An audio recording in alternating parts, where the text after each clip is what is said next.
Good morrow, scholars. This is Ben Iguana here with... Josh. Hi, Josh. Hi, Ben. Hi, Ben. Hi, Josh. Donkey! I didn't even mean to do an impression. Okay. So, today we are going to be talking about our top 5 underrated Batman villains because Batman has a lot of them.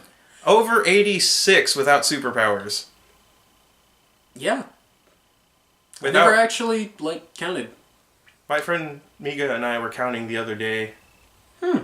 He made sure to stress that these are the ones without superpowers. Yeah, the ones with superpowers add a whole new layer to it. So, naturally, with so many villains, not all of them get the time they deserve in the limelight. So, we'd like to talk about our villains that we believe should get more time in the limelight, get their own story arcs. Right. Because they're really cool. Especially, I would love to see, maybe even just a mini-series of... Every week it's a different Batman villain, and the episode is from their point of view, and they do all the stuff, and it ends with a confrontation with the Batman. That would be really cool. Yeah, I think it would be great, and you get a lot of, up-and-coming actor types, kick off their careers, stuff like that. Something along the lines of Gotham, Yeah. Where it examines Gotham in the Batman universe without the element of Batman in it. Right, yeah, and it's doing wonders, if you ask me. Yeah, man. I'm loving it. This last episode with... Did you watch it? No, I'm not. I won't spoil it. You need to. I'm gonna. And that's exactly what happened. Okay, so, without further ado, let's do top 5. Okay. 5 me or 5 you? 5 you. Okay, since I have a Batman shirt. Yes. Okay. For number 5, for me, the ventriloquist. Now, I know what you're thinking. He's, small, unassuming. Basically this. With, a little coat, and he's got a little puppet thing with his hand up, and just, Well, you remember. Yeah, I remember. Batman the Animated Series. Exactly. I mean, he's really interesting, not just because he talks mostly through Scarface, not the gangster. Well, technically he is the gangster. He is the gangster. Yeah. The puppet is the gangster. Really, the puppet is the villain. Ventriloquist is just kind of there. I've always felt like the dummy is actually sentient, but he can only talk when he has the ventriloquist with him. And it would... Like an avatar of... Yeah, it would be also a really neat way for him to explore someone in Arkham Asylum that actually deserves to be in Arkham Asylum, as opposed to, most of the inmates there who don't need medical treatment. They're just, terrible people. Yeah, like Scarecrow. There's a difference between being a terrible person and being mentally ill. Yeah, you see, I'm just a terrible person.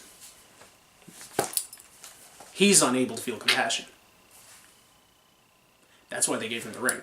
No context. Alright, and for my number 5, I'm going to go with Crazy Quilt. Just because... How can you not love that?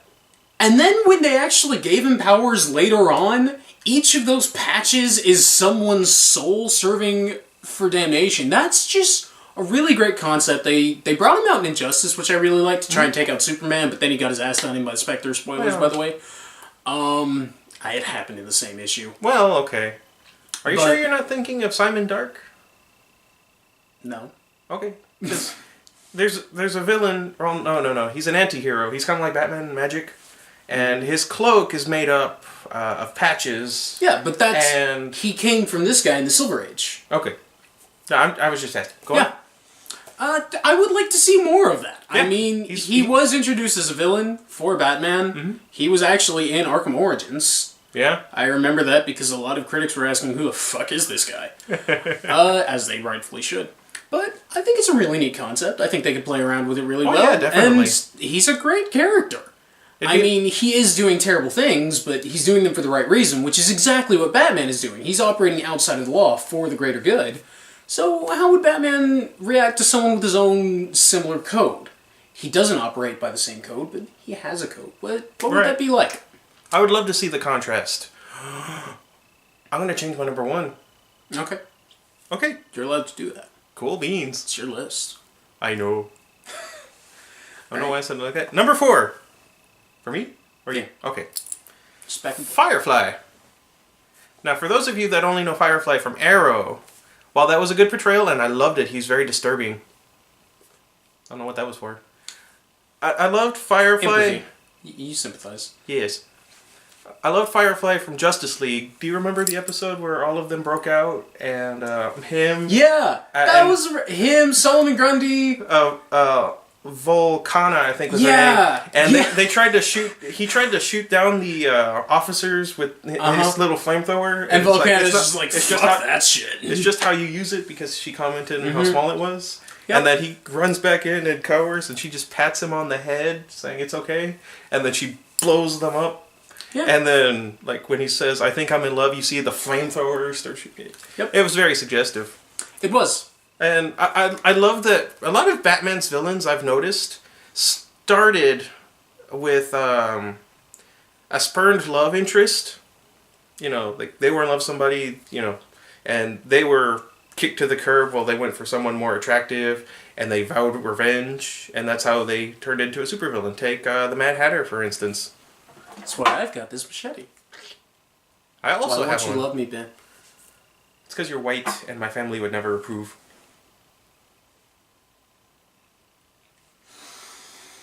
So my number 4 Stay strong. is Calendar Man. Why? Because I just want to see more Calendar Man. I mean, Julian Day is the perfect name for someone who calls himself Calendar Man. He is completely obsessed with, the days, holidays.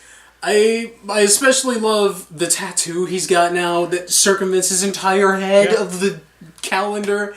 It's great. He's just really damn funny. He's never taken seriously, and once again, Injustice. It's like, Wonder Woman, you broke my wrist last week. Just- If Calendar Man doesn't show up in Gotham, or if Arrow, he doesn't even have... or Flash. He has to be the main villain behind everything in at least one season. Just like, it would be great. He's such a funny character because nobody takes him seriously. Nobody. But he's persisted so long. Yeah, and the best thing, for those of you who don't know much about Calendar Man, the best portrayal I've ever seen, well, not really a portrayal because it was a comic book, in The Long Halloween, they basically turned him from a joke of a character to Hannibal Lecter. Yeah, because, that's really when he shines. Because when he does the heist, he's actually really competent. Yes, he is. It's just, you can see where he's going if... It's just, you know you what to can look for. predict them because they are literally marked on the calendar. Yeah. Secretary's Day, Yeah. admittedly, is something most people would not be prepared for. No, but Calendar Man loves the holidays. That's all. Any of them. Didn't he have one about Boxing Day? Yes, The Boxing Day Australian was- thing? Yes. Yeah, exactly. That Yes. was... So... Think about it. He's really competent when he does the heists, and he's really funny outside of them. It's just... He's like a gimmickier version of the Riddler. He's also a really good match for Batman, I believe, because Batman makes a point to know these really weird, obscure things. Yes, he does. Like, do you remember the one comic? It was with a knockoff Riddler. Yeah, we were talking about this the other day. Yeah, and I don't think it was even Clue Master. It might have been. No, And- it was and the it's- movie. Yeah, with the movie, like, who would And memorize then the all Riddler's this? just like, oh wait, no, I know this, and he follows all the clues, It's like only you- to find Batman's already there. Why would you memorize all these obscure facts of a director from France and a low-budget indie film horror thing or whatever? It's like, just in case I had to. Yeah. And There's my ride. they just work perfectly with each other, I feel. It's a really good matchup. So, Number number three. three.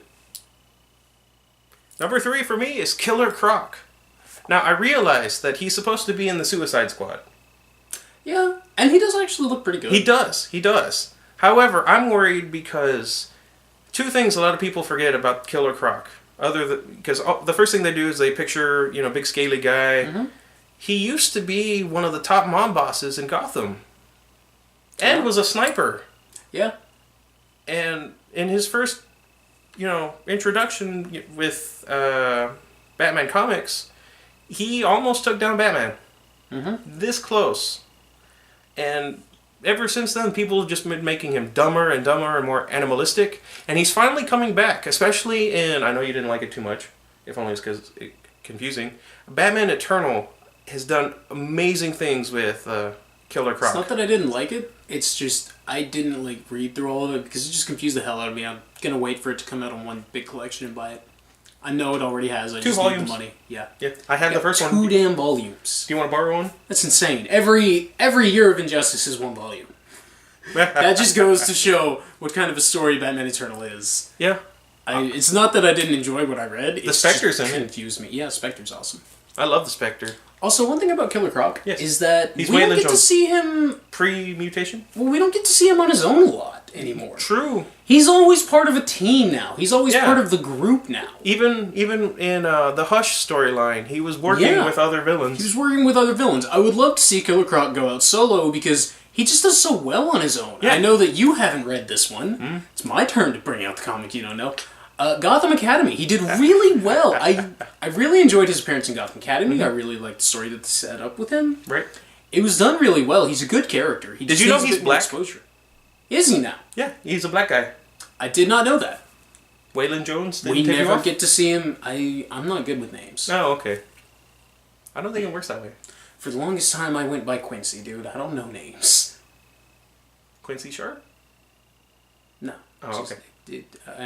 I went through an anime phase in middle school. Oh, high five. Yeah, that doesn't deserve a high five. I shouldn't be rewarded for High two. admitting to that. But my number 3 is The Carpenter. She's She hilarious. is great. She is the person who builds all of the death traps for the supervillains. Because she can't actually take on Batman in a head-on fight. No, she can't, but God save whoever tries to storm her castle.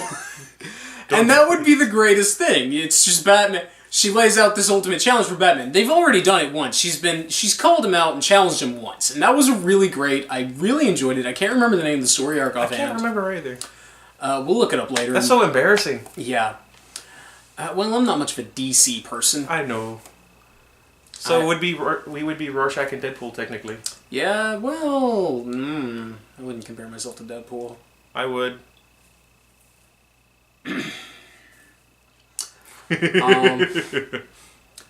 Yeah, my interest of DC kind of, it doesn't stem very far past Injustice and the Lantern Corps, so Yeah, understandable. I can't think of the name off the top of my head. But it was a really good story. It was great because she challenged Batman, and Batman, of course, answered the challenge and fucking did well because he's Batman. He's got the athletics on his side. He's got the genius on his side to outthink the traps. It was really great. He has the heart for it.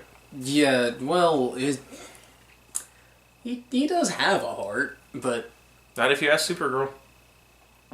or Wonder Woman or any other Zatanna. Zatanna. Yeah, Harley anyone Quinn. else who's well, Harley had a crush on Bruce, not Batman. No, she's got a thing for Batman. Do you remember when she kissed him? Oh, that's lot. true. Yeah. Okay. I mean, it's Batman. Who wouldn't? Well, she was trying to make Joker jealous, Well, that too, but no, it was in Arkham. but I know she canonically has a crush on Bruce Wayne, which is Yeah. hysterical. I love. She loves his chin. Yeah, his chin line. That's what she talks about. Is his strong jaw. She doesn't notice. No. Well, no, she said it was like somewhat familiar, but Yeah. Carpenter, I would like to see more stories involving her, just because she's really great. She kind of reminds me of Harley Quinn in a lot of ways. She's got that kind of upbeat personality, but hers is more like rough and tumble tomboy as Yeah. opposed to the Right. happy, bubbly Harley Quinn. Right. Also, the Carpenter's the only female on either list. Oh shit, yeah. Wow. That's because, well, number one, we are cishet males. We do not like women in our comic books. What? I'm joking. God, please, no, I'm joking. Internet, please, I'm joking. I'm very much a feminist. I am too. Hell, I'm not even het. I'm asexual. Please don't take that the wrong way. I was gonna say I like swords, but that would come out wrong. Number He likes sword fighting. 2. Here's... You're just jealous. Isn't that what Hinata would always do? Just And Hinata confirmed Yoi fangirl. she looks She like one shipped of Naruto and Sasuke. Everyone shipped Naruto and Sasuke. Naruto and Sai. The hell is wrong with you? A lot. Jesus. Now I know the depths to which your insanity sinks. Allow me to show you my true nature. Please don't. Okay. I kicked my camera. Number 2 for my list, and kind of shocking, the Mad Hatter. Thank you. Now, I know what you're thinking. And my friend Megan and I were talking about this. Like, nobody can say they like the Mad Hatter because in recent comic books, they've turned him basically into either a rapist, a pedophile, or a child killer, or some combination thereof. But for the best version of the Mad Hatter, look no farther than Batman the Animated Series. That's true. That was a really great episode, and he was a good character in it. He spoke to me because I always felt like that was going to be me when the hormones kicked in and I fell in love with a girl, and then it turned out to actually happen that way, except I had no mind control device. Yeah, no. Instead, he just had duct tape. I like that. She's in his basement. I met her. She's a lovely girl. I like when number she's one, conscious. I like number one that I was ashamed that I didn't have a mind control device, but two, I didn't bother denying. No, we all know. I think anyone who's had a casual conversation with you gets those vibes. Wasn't it you and I that were talking about how with the single hand I could break most women's necks? No. In my grip? No, that was probably some poor terrified child. Like, I thought I could have sworn it was you. No, that wasn't. Well, whoever it was, it says, I'm not sure which is more concerning. That you know that, or that I'm not surprised. No, that wasn't me. My number two. Number two. Is the Clock King. He's amazing. He's great. I liked him in Arrow. That he was really great. That was like Walter White as a supervillain. Yeah, it was. He's all about timing. That's how he does everything, is he gets everything down to the millisecond. He would be the best comedian. He would. Think about it. Yeah. Essence of comedy. But the reason I think he would make a really good villain is because he's the one person in all of DC, everything, that knows more about Gotham than Batman does. So he'll have hidey holes that Batman has no clue about. The networks, he knows them better than even the Court of Owls. He's the only one who knows the train schedule exactly. Yeah, every time. He's got a lot of untapped potential just due to that one thing. And, I mean, he may not have any powers, but neither does Batman. It would be really great if there was such a thing arises, you know, the Justice League comes in, but even when you have the gods that are Superman, Wonder Woman, and Green Lantern, Martian Manhunter, it all comes down to Batman, the man with no superpowers, versus Clock King, the villain with no superpowers. It would be a really great story, and I feel it would draw a lot of really great parallels between. Do you remember in Justice League with Task Force X? Yes, he's the one in charge of the... Yeah. That was really great, and he was always frustrated as hell with them. Yes. Right, Not just that, his plan was perfect for taking on the Justice League. It was. It absolutely was, and it worked. That was what blew my mind most. Yeah, I remember watching that just as a little child, just like, whoa, did the bad guys just win? They won. Hold up. Yeah, they did. They absolutely did. Like, there's no getting around it. They even got a snub right there for Green Lantern, you remember? Yeah. That was a low blow even when I was a kid. All right, now. All right. What we're waiting for. The number one, for me, Wrath. Now, originally, this was going to be the Riddler, and or Scarecrow, or Scarface. Yeah. However, I was thinking about it. Wrath is the perfect antithesis to Batman.